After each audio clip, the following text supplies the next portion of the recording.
오늘도 옆에 계신 분들에게 말씀으로 은혜 받으십시오 하고 축복하십시다.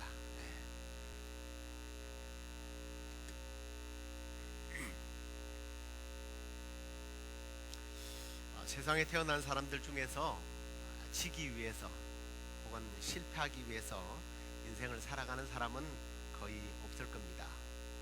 다 이기기를 원합니다. 우리 사람의 잠재의식 속에는 이 승부욕이라고 하는 것이 항상 꿈틀거리고 있어요. 어쩌면 이 스포츠라고 하는 것이 인간의 승부욕 때문에 생긴 것이 아닌가라는 생각을 해보기도 합니다. 바울이 고린도에 있는 교회들에게 편지를 하면서 이런 말을 했습니다. 9장 24절에 보면 운동장에 다름질하는 자들이 다 달아날지라도 오직 상 얻는 자는 하나인 줄을 너희가 알지 못하느냐. 너희도 어도록 이와 같이 다름질해라. 이기기를 다투는 자마다 모든 일에 절제하나니 저희는 썩을 멸류관을 얻고자 하되 우리는 썩지 아니할 것을 얻고자 하노라 라는 말씀을 했어요. 자, 우리 인생이 운동선수처럼 이기기를 다투게 된다고 그렇게 말하고 있습니다. 그런데 이 이기기 위해 경쟁하는 사람은 뭐를 해야 된다고 말하고 있죠? 절제해야 된다라는 말을 합니다. 승리하기를 원한다면 참아라 라는 의미일까요? 여기서 말하는 이 절제라고 하는 이 헬라어는요, 고대 그 그리스 운동 경기자들이 사용해왔던 어떤 전문 용어예요. 그들이 경기에 나가서 승리하기 전에 고된 훈련을 받았습니다. 단순히 훈련만 받는 것이 아니라 그들이 해야 할 일들이 있는데 그 중에 하나가 음식 조절도 해야 되고요. 그 다음에 오락을 삼가해야 되죠. 또 나가서 심지어는 잠자는 시간마저도 규모 있게 절제를 하고 통제를 해야만 했습니다. 철저한 자기 관리를 하는 것을 여기서 말하는 절제라고 하는 말로 사용을 했습니다. 이 운동하는 선수들의 자기 관리 원리를 사도 바울이 우리의 믿음의 삶에다가 지금 적용을 시키고 있는 겁니다. 그래서 많이 참아라 이런 의미가 아니라 승리를 하기 위해서는 자기를 관리해야 되는, 실천해야 하는 그러한 중요한 요소들이 있다라는 그런 말씀을 지금 고린도 교회에 하고 있는 거죠. 우리가 세상을 이기는 영성을 가지기 위해서 사실은 자기 관리가 필요합니다. 그래서 오늘 새2형 세상을 이기는 영성 두 번째 시간, 역설적이지만 한번 따라 하십시다. 죽어야 이긴다. 지는 법을 배워야 이기는 법을 안다는 그런 원리일 겁니다. 어렸을 때 아마 가끔 형제들끼리 싸우게 되면 부모가 형에게 주로 이런 말을 했던 것을 기억할 겁니다. 야, 네가 형이잖아. 참아. 지는 게 이기는 거야. 안 들어보셨으면 이 말을 이해를 잘 못할 거고요. 특히 나이가 어릴수록 철이 없어서 형한테 흐져지지 않고 이기려고 막 달라드는 그런 동생들의 모습을 아마 기억할 겁니다. 특별히 유독 이 둘째들이요, 첫째에 비해서 승부욕이 강해요. 이기기를 너무 좋아하는 성경의 인물 중에 바로 이 야곱이 둘째 아들입니다. 오늘 본문의 주인공이죠. 야곱은 승부욕이 강한 사람들의 어떤 대표적인 사람 아닌가라는 생각을 해봅니다. 얼마나 승부욕이 강하냐 하면 태어나기 전부터 엄마 뱃속에서 주도권을 놓고 형과 싸울 정도였습니다. 그러다가 엄마가 아이를 낳을 때에 뱃속에서 나올 때 형이 먼저 나가니까 그게 샘이 나서 형의 발목을 붙들고 나온 그런 사람이에요. 이런 사람들의 삶의 모습은 꾀가 많고요, 욕심이 많습니다. 그러다 보니까 나중에 장자권을 교묘하게 빼앗은 그런 사람이죠. 자, 하지만 그 일로 인해서 결국은 형의 미움을 사서 외삼촌 집으로 도망을 가게 됩니다. 그곳에 가서 장장 20년 동안 시간을 보내게 되죠. 이 남의 것을 빼앗으려 하다가 아버지와 어머니와 형제를 떠나서 살아가는 그런 평탄치 못한 기구한 운명을 맞이하게 됩니다. 자, 그렇게 호되게 당하고 나면 사람이 변해야 하는데 이 사람의 본성이라는 게 잘 변하지 않아요. 기질이 그대로 남아 있습니다. 그래서 외삼촌 집에서 자기가 가지고 싶은 것들은 다 가져요. 외삼촌 두 딸을 자기 여자로 만들죠. 그것도 부족해서 또 두 명의 하녀까지 자기 여자로 삼습니다. 그래서 11명의 자녀를 낳죠. 재산도 자기 것으로 다 만들어요. 그러다 보니까 외삼촌과 그 사촌 형들 동생들이 얼마나 미워하겠습니까? 그래서 더 이상 거기서 머물 수 없게 됩니다. 결국 자기 아버지의 집으로 이제 돌아가야만 했어요. 사실 우리 주위에 이런 스타일이 참 많습니다. 욕심이 많다 보니까 친구가 없어요. 그냥 친구가 없다는 것, 그건 뭐 있을 수도 있겠지만 부모, 형제 간에도 원수가 되어서 살아가는 사람들이 종종 있습니다. 자, 그런데 야곱은요, 이제 선택의 여지가 없습니다. 부모와 형이 사는 곳으로 돌아가야만 했습니다. 그런데 걱정이 있어요. 20년 동안 그런 오랜 시간이 지났지만 형과의 이 앙금이 풀리지 않은 겁니다. 가나안 땅으로 형이 모르게 살그머니 입성할 수 있는 그런 형편이 아니란 말이죠. 자기만 열심히 일을 해서 부자가 된 게 아니라 형도요, 엄청난 사실은 부자였어요.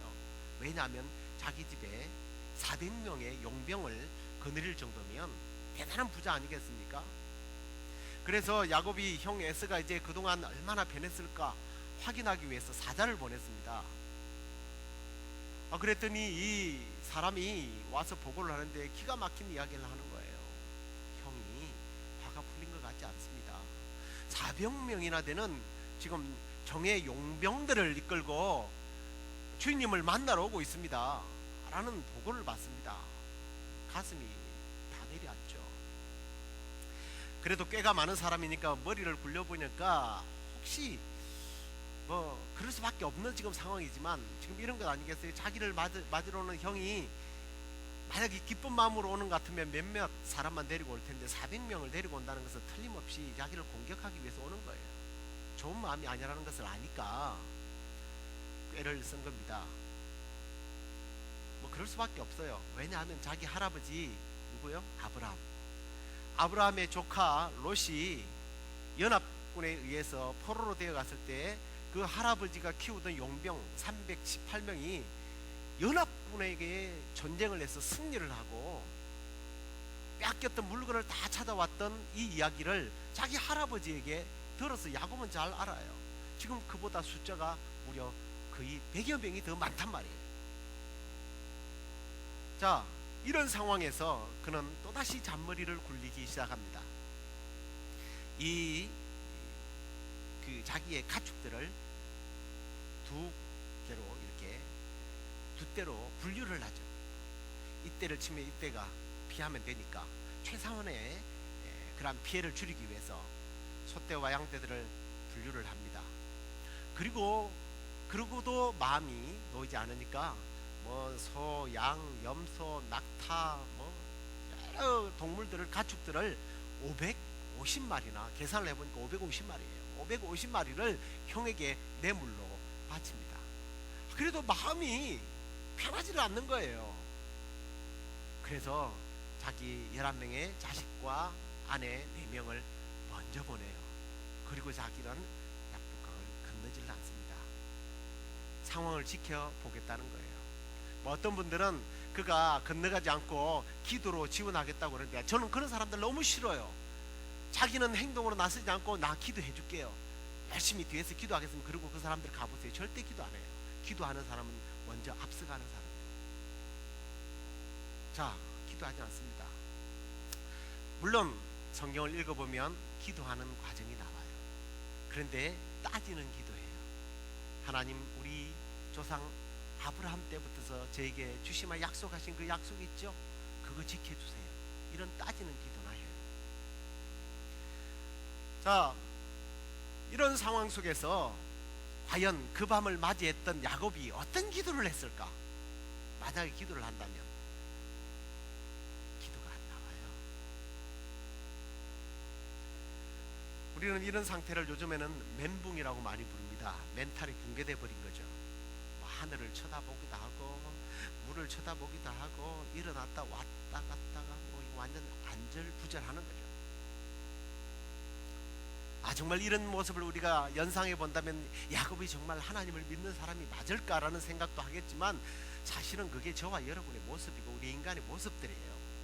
사람들이요, 이런 위기를 당면하면 기도가 나오지 않습니다. 하나님을 찾을 용기도 없고요,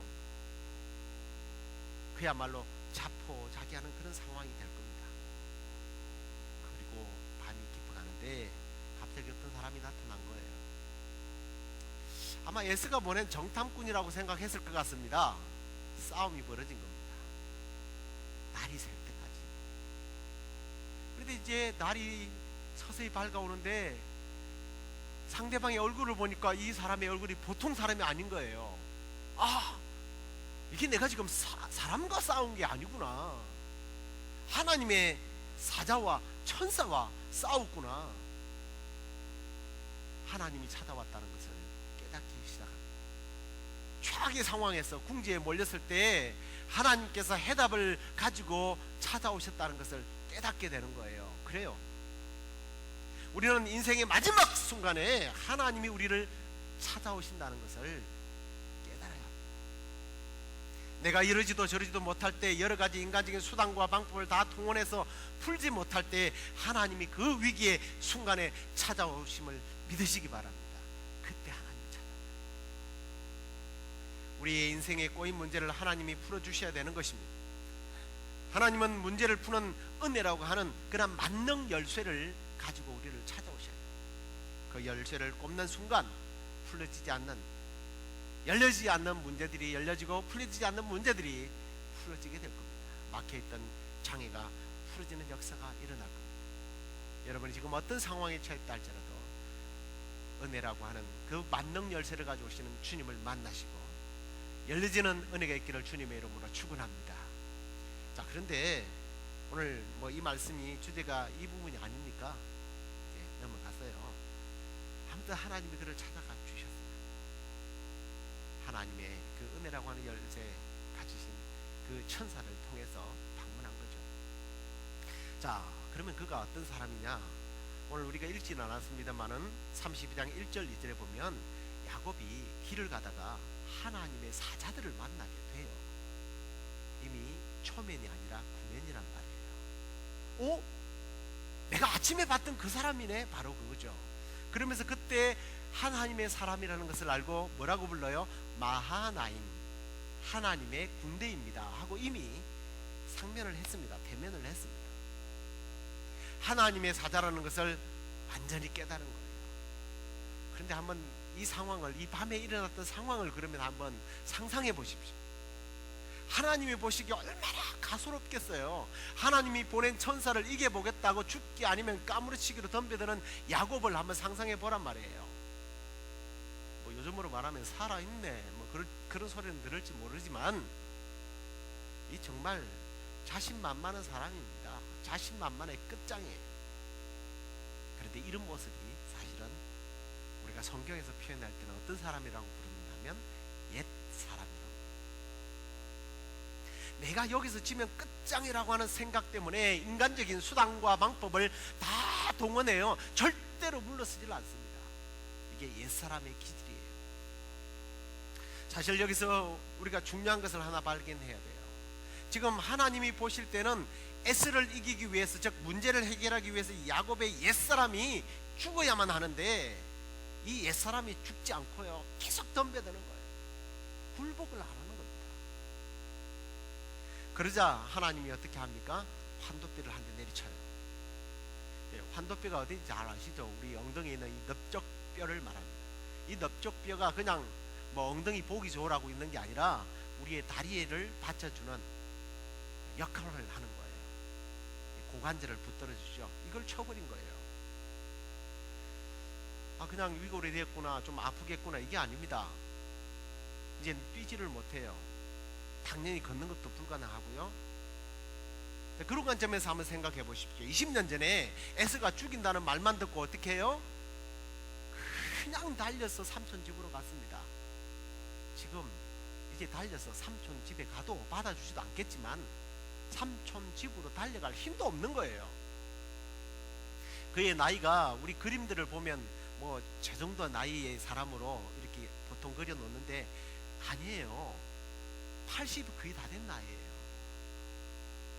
그런데 아직도 이 옛사람의 혈기가 죽지 않아서 방방 뛰다가 결국은 한 대 맞고 정신을 못 차리는 상황에 처하게 됩니다. 뿐만 아닙니다. 지금 재산과 처자를 위해서 어쩌면 형과 맞짱을 떠야 할지도 몰라요. 그런데 지금 이런 상황에서 무슨 싸움을 하겠습니까? 완전히 믿을 구석이라고는 깡거리 다 무너져버린 거예요. 뭐 흔히들 이런 말 하잖아요. 사람이 돈을 잃으면 조금 잃는 것이다. 명예를 잃으면 많이 잃는 것이다. 건강을 잃으면 다 잃었다고 이야기해요. 정말 다 잃어버린 거예요. 그에게 남은 것은 없습니다. 이쯤 되면 야곱이 이긴 거예요? 진 거예요? 진 거죠. 사람들이 자꾸 야곱이 이겼다고, 하나님을 괴롭다고 이겼다고 우기는데요, 진 거예요. 이게 무슨 이긴 거예요? 진 거죠. 야곱이 자기가 졌다는 사실을 알아요. 그러니까 그때부터는 뭐 해요?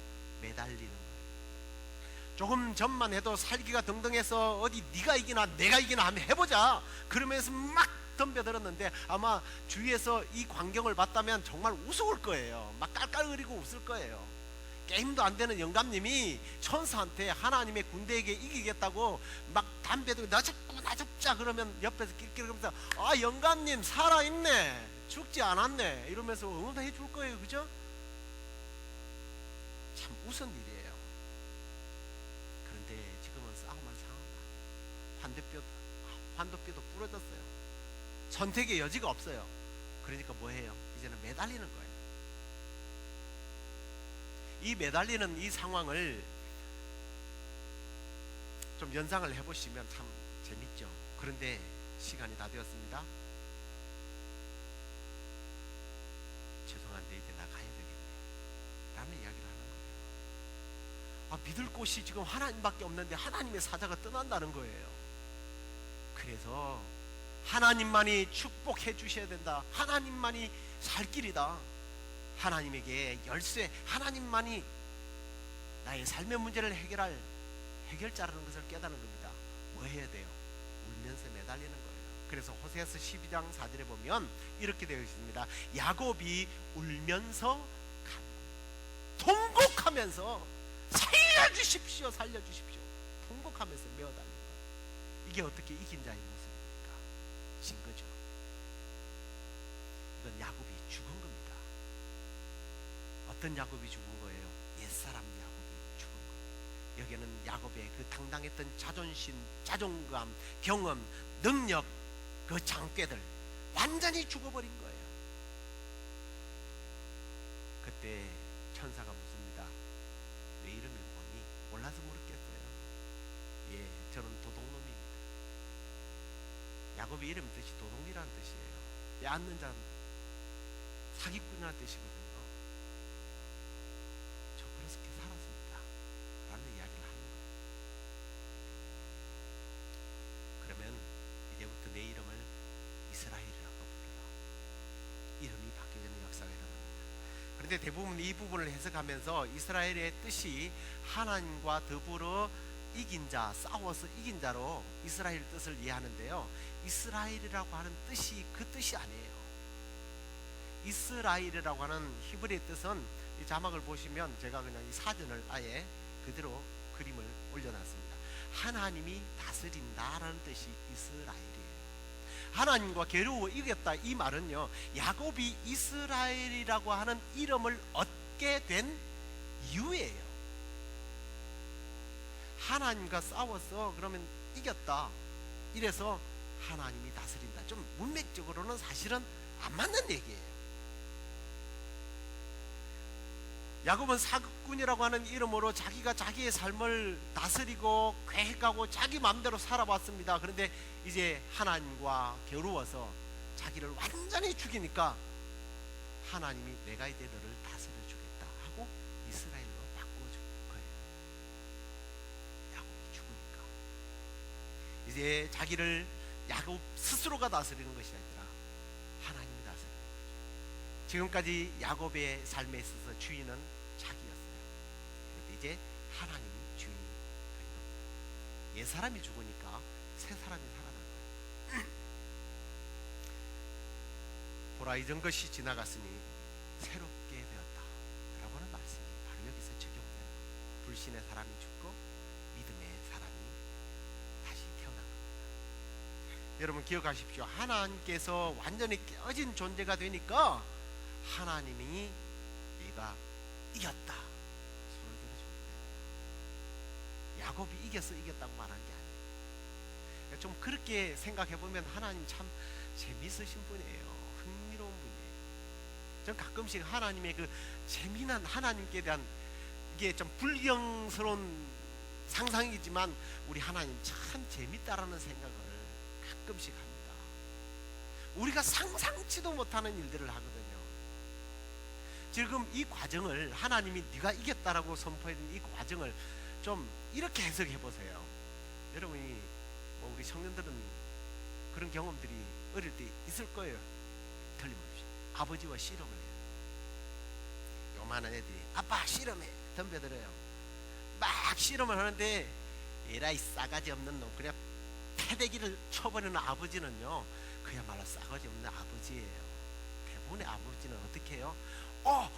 그러다가 뻥 넘어갑니다. 그러면서 우와 네가 이겼다, 우와 우리 아들 씨름 잘하네. 그러면 이 아들은 철딱서니 없이 지가 진짜 세서 그런 줄 알고 엄마 내가 아빠 이겼어 막 기가 살아나는 거예요. 지금 이거예요. 하나님이 기가 막혀서 그래 네가 이겼어. 그렇지만 네가 이긴 게 아니야. 이제 네 삶의 주인은 나야. 내가 너를 다스릴 거야. 기억하십시오. 세상을 이기고 싶습니까? 맞아요. 세상을 이겨야 돼요. 지난주에 말씀드렸죠. 세상이 우리를 믿게 해야지 우리가 세상을 믿으면 큰일 납니다. 새 영, 세상을 이기는 영성, 이것은 딴 데 있지 않습니다. 우리가 죽어져야 합니다. 세상에서 패배자로 남지 않고 승리하기를 원한다면 아유 목사님 뭐 자꾸 이기라고 그러세요. 예, 세상에서 여러분들이 이겨서 승리하고 자기 자랑이라 하라고 이기라는 것이 아니라 하나님이 주는 영성을 가지고 이 땅에 선한 영향력을 행사하는 그러한 영성의 사람을 원한다면, 그런 삶을 살기를 원한다면 죽지 않은 야곱으로는 이길 수 없어요. 야곱이 에서를 이기기 위해서 그가 선택할 수 있는 일은 죽어야 되는 거예요. 이스라엘이 되어야 합니다.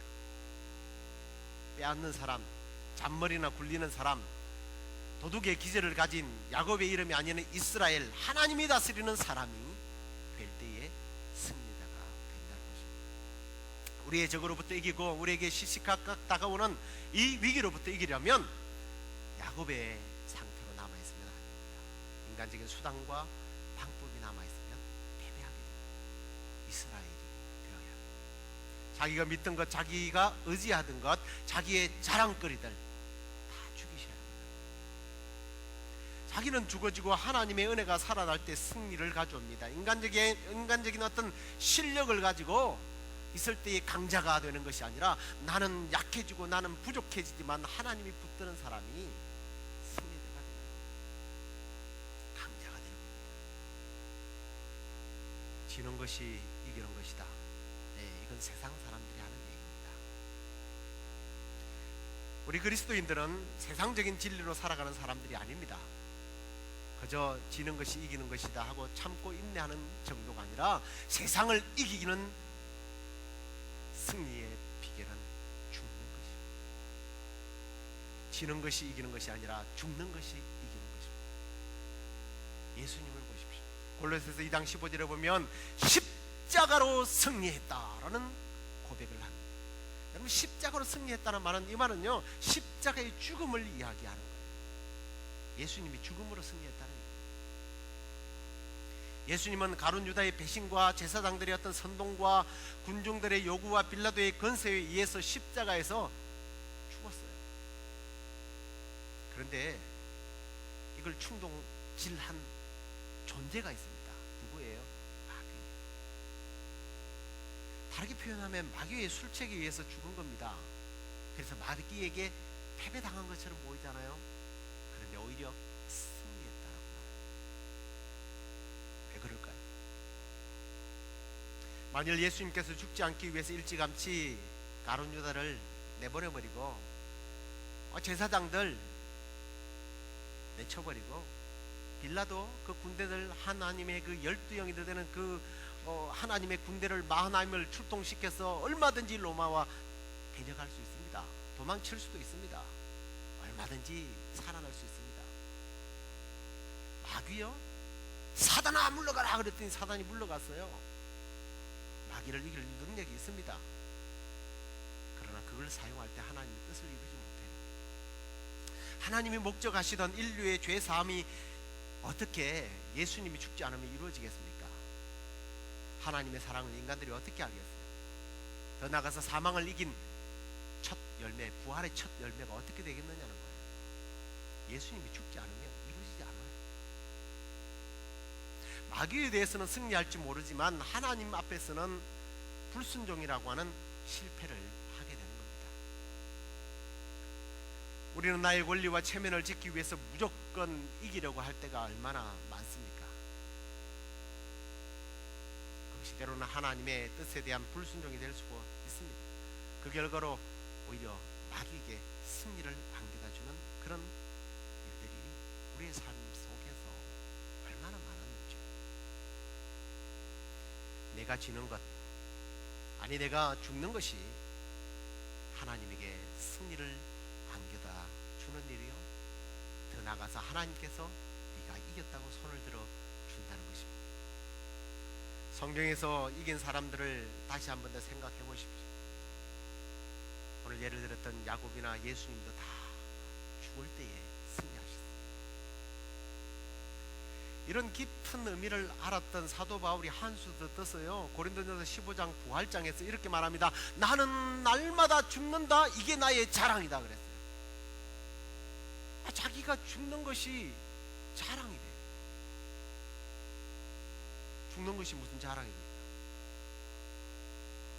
자신의 옛사람, 자기가 주인이 되려고 하는 이 생각과 경험과 철학과 사상들, 그런 학문들, 내 인격, 내 자신감, 내 실력들을 날마다 죽인대요. 그러다가 57절에 가서 뭐라고 그러냐면, 우리 주 예수 그리스도로 말미암아 우리에게 이김을 주시는 하나님께 감사한다.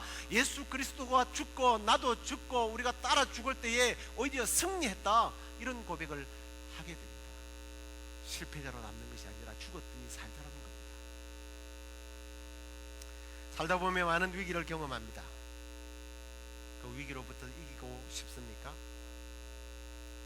위기가 실패로 끝나지 않기를 원한다면 이 위기를 통해서 하나님이 쏟아부어 주시는 새로운 기회임을 알고 하나님을 만나서 그 하나님 앞에 철저히 자기를 복종시키고 죽어질 때에 하나님께서 그 위기 가운데서 다시 한 번 더 승리케 하시는 것입니다. 내가 할 수 있다는 나의 인간적인 생각과 방법과 계획들, 실력들, 경험들 내려놓고 전적으로 하나님을 의지하는 거예요. 야곱처럼 매달려요. 얼마나 매달려야 됩니까? 그냥 사도 바울처럼 날마다 죽노라, 철저하게 죽어지는 그 자리까지. 그렇게 나를 죽일 때 내 안에 예수가 살아날 겁니다. 나의 의를 죽일 때 하나님의 의가 드러날 겁니다. 나의 자만을 죽일 때 하나님의 은혜가 다시 살아납니다. 내가 지고 내가 죽을 때에 하나님이 심지어 나에게 저 주십니다. 하나님이 저 주실 때 오히려 하나님의 역사가 일어나게 되고 하나님이 나를 다스리고 이스라엘이라고 하는 새로운 영적인 이름들을 우리가 받게 될 것입니다. 사랑하는 성도 여러분, 저와 여러분의 남은 생애가 야곱처럼 이렇게 철저히 하나님 앞에서 죽어짐을 통해서 다시 소생하고 승리하는 그런 복된 삶이 되기를 주님의 이름으로 축원합니다. 우리 다 같이 일어나서 찬양하십시다.